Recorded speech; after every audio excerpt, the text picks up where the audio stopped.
me to share with you guys some Korean history. No, About something called a turtle ship. Has anyone ever heard about that before? No? Okay. Well, hold on. I'm going to show you guys what a turtle ship is. Okay,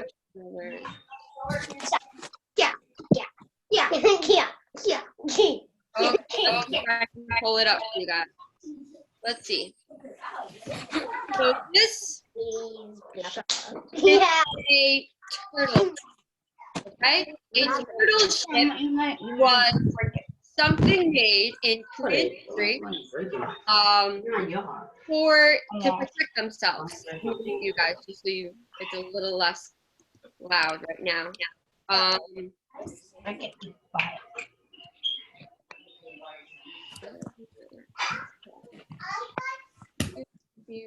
There we go. A little bit quieter now.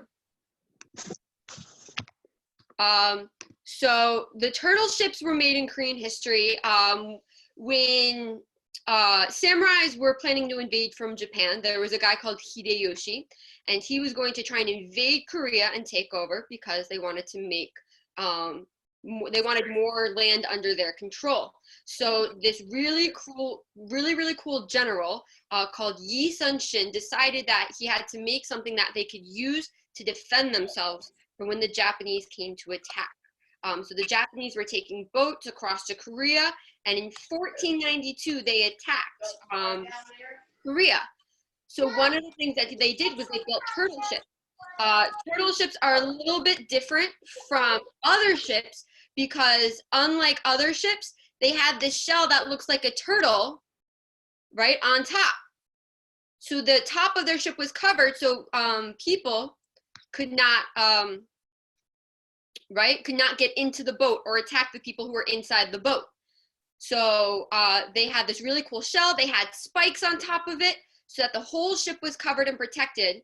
And what they would do is they would take this ship, they would put all these cannons around it. It would breathe fire from this dragon's head on one side, and they would use these tiny ships to maneuver between big ships in the Japanese Navy, and they would ram into the boats and they would blow them up with the cannons.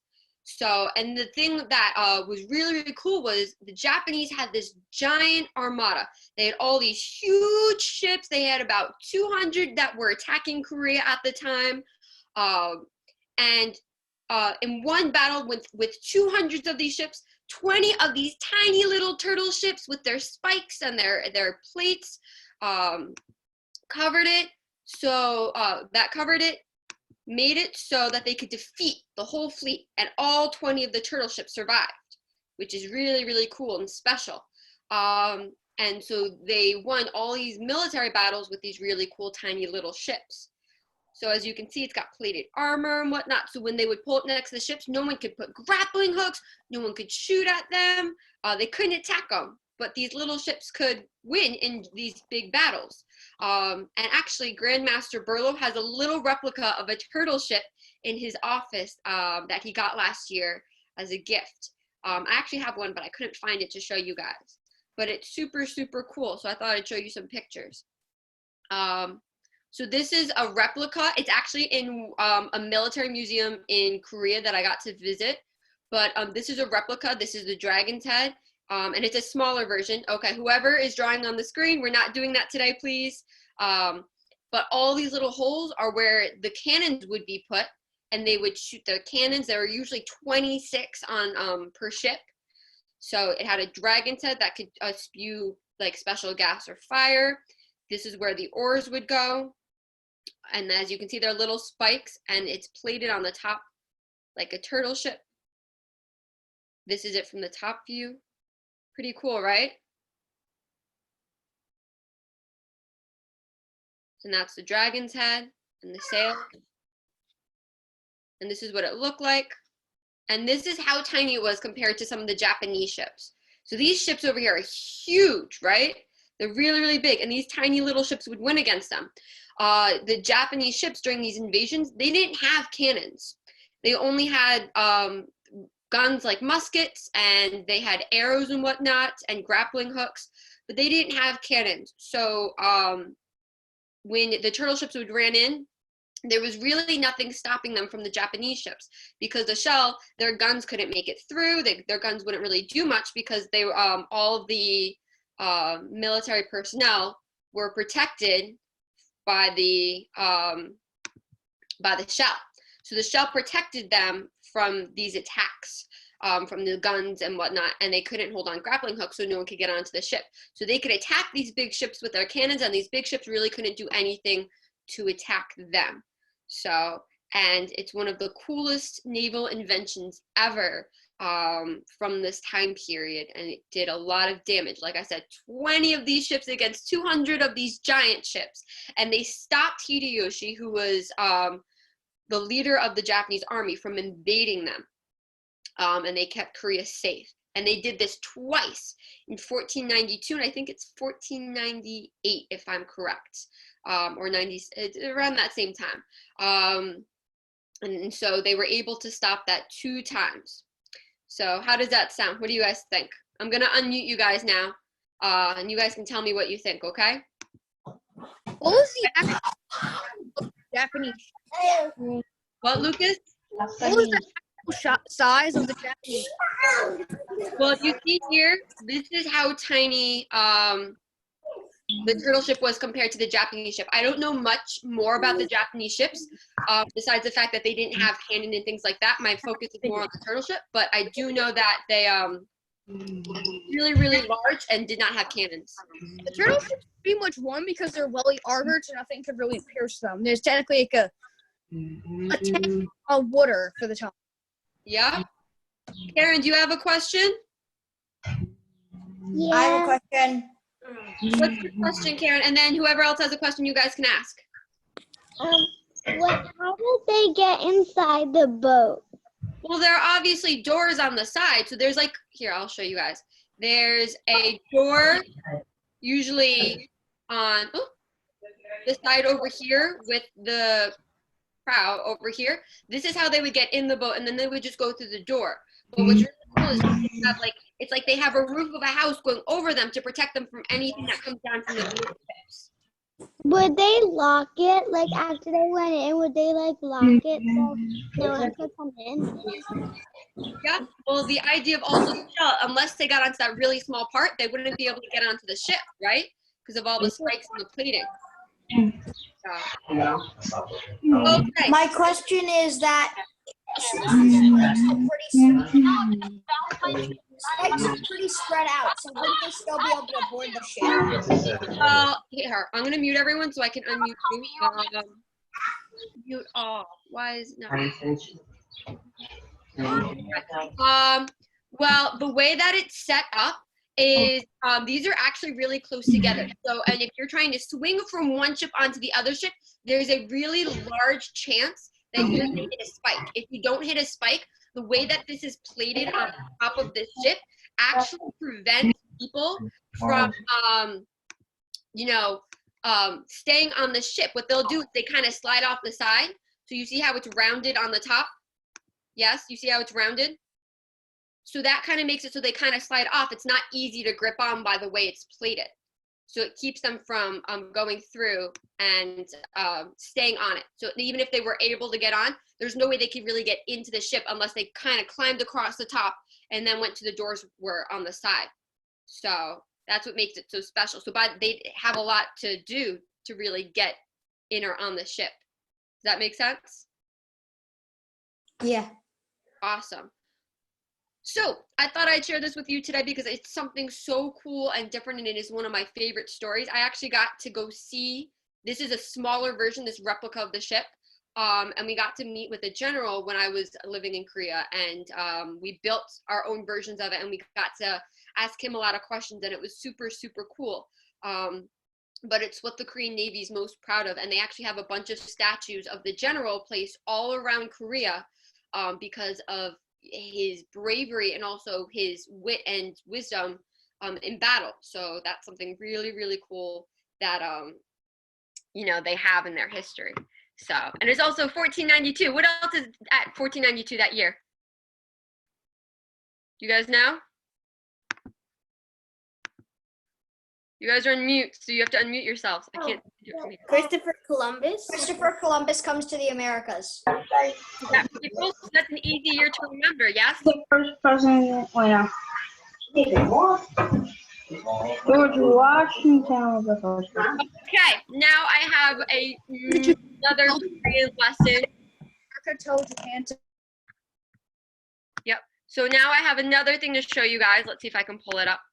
So today we're going to talk about Korean numbers. Now you guys already know how to count to 10, right? 하나, 둘, 셋, 넷, 다섯, 여섯, 일곱, 여덟, 아홉, 열. Well, with these numbers, it's a little different. There are two number systems in Korea. The first one is the one that we use, right, when we're counting 하나, 둘, 셋, 넷. And that's what's considered the native Korean numbers. So last week when I was talking about the alphabet, I talked about how one of the kings, King Sejong, made a new alphabet. Yes, that was completely Korean. They have all the different characters. So what they did, because they brought a lot from China and you know, the Hanja, which is their characters, they decided to make their own way of counting, which is right here. 하나, 둘, 셋, 넷, 다섯, 여섯, 일곱, 여덟, 아홉, 열, which is how we count. There's also another number system that they use, and sometimes it can get really confusing. It's called the Sino-Korean, which means it comes from China a little bit. In I think it's Mandarin if I'm correct, but they count I, San, Su when they're counting in Chinese. The way that we would use it for the Sino-Korean, it's il, I, sam, sa, o, yuk, chil, pal, gu, ship. Now, can anyone tell me what that sounds like? Because we do use them in Korea, in Taekwondo. Il, I, sam, sa. They're the names of the forms. They're the names of the forms, right? Form 1, Form 2, Form 3. Isn't that pretty cool? Yeah, Now, how many forms do we have? we have. I, sam, sa, o, yuk, chil, pal. Oh, Eight, so there's yes? 9. There are 8 forms. Paul is the last one. Then there's gu and ship. So those are 2 different numbers. It's really, really, really easy to memorize the numbers, especially if you want to count to big numbers. You want to know why? Because you just use 1 through 10 again. So once you get to 10, you have yul. Yes? Now, if you wanted to say 11, you would take 10 and add 1. Yul hana. You'll dual, you'll set. So you add the number. So if you wanted to say, let's say you wanted to say, I am 14 years old, you would take yul, and then you would add net for 4, 10 and 4, 14. And it's the same thing over here with both number sets. So if you were counting to a bigger number with the Sino-Korean, you would go ship, and then ship il, ship I, ship sam, ship sa, ship o, ship yuk, all the way through. Pretty easy, right? Pretty cool, right? So now, this is where it gets a little bit harder. So let's say we get to numbers like 20, 30, 40. For the Sino-Korean, we would put the number, the number, like let's say we're doing 50. We would put the 5 first, and then we would put the 10. So we would say, oh, ship. 40 would be sa ship, sam ship, I ship. But in the native Korean numbers, they have different names for 20, 30, and 40, because if you're saying, you know, 22, you'd be saying dual, yul dual, which is very long. So for 20, it's sumul, then sorum, then mahum, then swin. Does everyone understand? Awesome. So you guys, let's say you guys are ever doing like 20 push-ups in class, you guys can easily count to 20, right? Hana, dul, set, net, dasit, yosit, ilgap, yodel, ap, yul. Yul hana, yul dul, yul set, yul net, yul dasit, yul yosit, yul ilgap, yul yodel, yul ap, sumo. Pretty easy, right? So those are all the numbers we actually have. There's a bunch of them up here. So as you can see, they have a bunch of different ones. When you get to 100, anything that's bigger than 100, we use the Sino-Korean. So we use the one that's derived from the Chinese letters. So 100 is big, and then you have 200, 300, you put that first number first. So let's say you wanted to do 500 again, you'd say oh big. And then you have chon for 1,000, you have mon for 10,000, and so forth. And you don't really use these. So for larger numbers, they still use the Sino-Korean.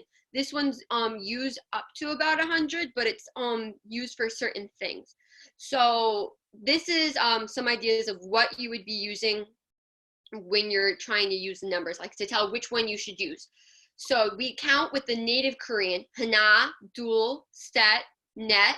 If we're doing hours, our age, months for duration, so how long, oh, it's going to be 4 months. Numbers of objects, and numbers of location, people, and types. So if you live at this address, or this many people, or this number of this type, things like that, you would use hana, dul, set, net, and going through. So if you want to say your age, I am this years old, right? So let's say you want to say 11, you know, you're yol hana, yes, 11 years old, 10 plus 1, things like that. If you want to use the Sino-Korean is used for minutes. So hours is Korean, minutes is Sino-Korean, months for the date, years, currency, money, and measurements. Their money isn't $1, $2. Their $1 is 1,000 won. So it's 1,000 chon won. So that would be $1. They do it 1,000, 10,000, 100,000 instead of 1 to like 1, 10, 100. They make it thousands. So because the numbers are so big, they use the Sino-Korean because it's up in the thousands. Okay. Now there are certain ways that we like count things. Yes. Oh, there are 3 birds over there. There are 10 people in class, right? So when we do it, there's actually a bunch of, and I pulled them up here. There are a bunch of ways. We don't just say there are 30, right? There are 30 people. There are 30 things. Yes. 5 bowls, whatever it is. So there are certain endings that you add that explain what they are instead of saying, using maybe the word bowls or whatnot. So there are things like if you were talking about a person, let's say there are 10 people. Yes. So we would say that there are yul myung, myung, which is, if you look at the characters, MYON, 30 people. Bun is for if you're using people again. This is all in the Korean, so you guys are gonna have to go look at that worksheet I gave you guys with all of the alphabet. But there are different endings that you would put. So let's say I was saying, okay, there are,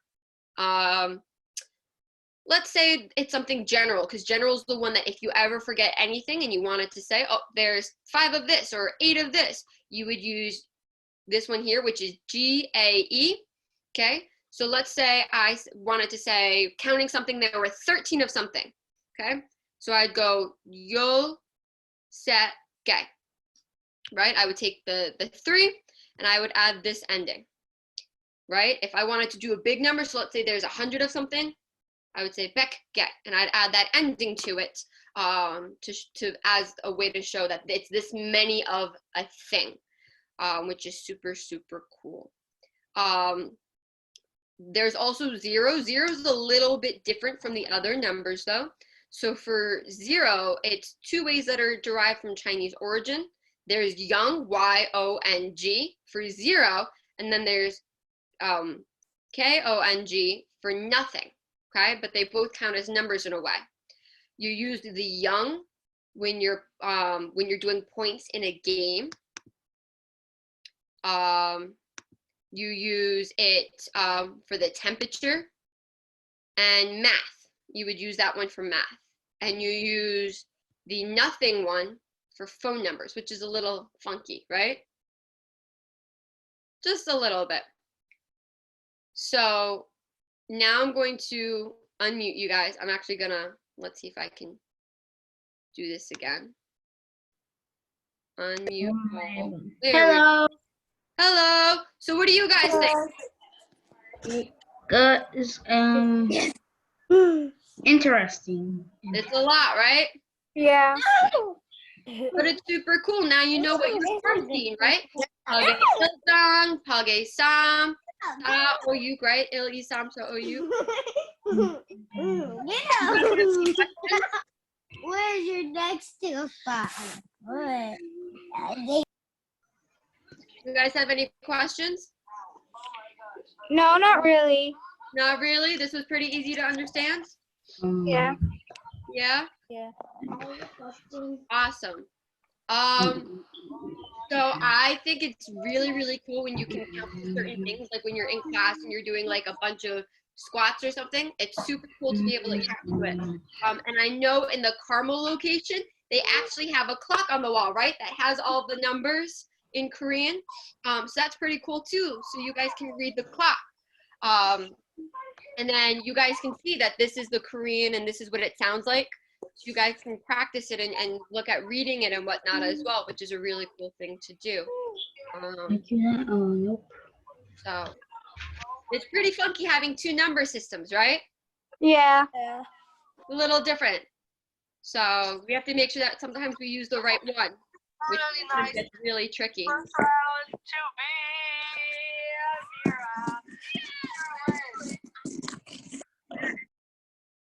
Awesome. So we have no questions, nothing at all?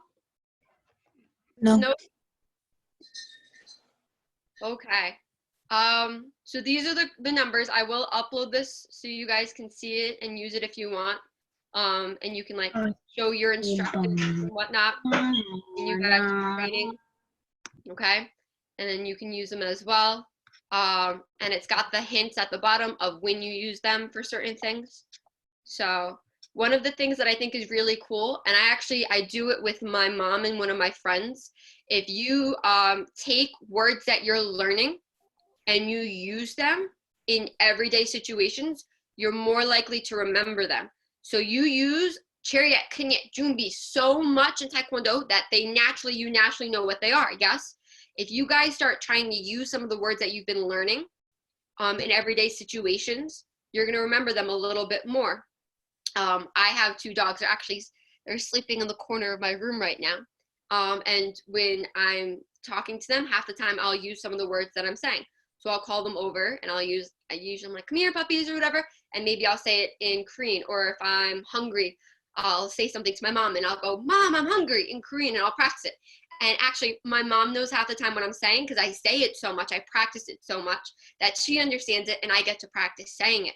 So one of the cool things that you guys can do is you guys can practice this in everyday situations, right?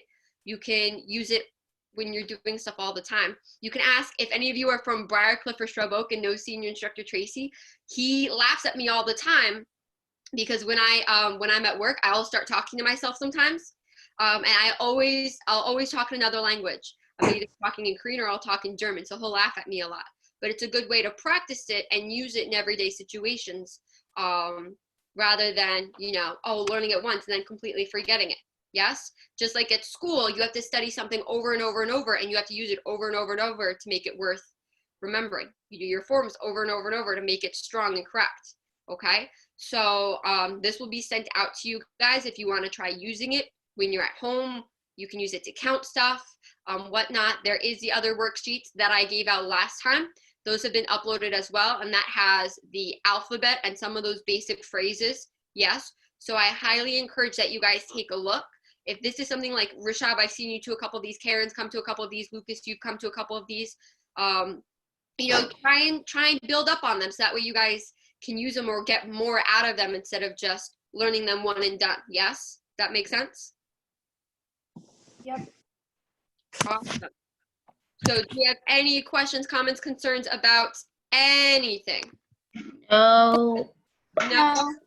No. Not really. Not really? Pretty simple? Yeah. Who's going to actually practice this? That's my question. Me. Okay, I'm going to test you guys next week. This is what we'll do. Tyler, I'm going to hold you to this too. And I'm going to tell your instructors this too, the SAN and whatnot. So if you guys can, let's say, count to 30 in both systems, I will send you guys a Taekwondo gift when all of this is over. How does that sound? Yeah. Oh, now there's more of a reason to learn it. If you can count to 100, which is really hard, I will send you a really big Taekwondo gift. How does that sound? Okay. I like 30. You guys got to practice then, huh? Yeah. Awesome. No, do set that. That's what y'all say. Oh, but y'all do. You can't use this sheet. You have to do it without using this sheet next week, okay? That's all. Just What, Lucas? I just took a picture. Lucas, I'm going to send it out so your parents can download the whole thing, okay? Okay, I just took a picture. But so we'll send it out to you guys, and if you guys can make it through 30, I would be extremely, extremely impressed. Okay? Was this fun? Did you guys like the story at the beginning? Practicing already. Awesome. So I'm going to stop this here. I'm going to end this recording.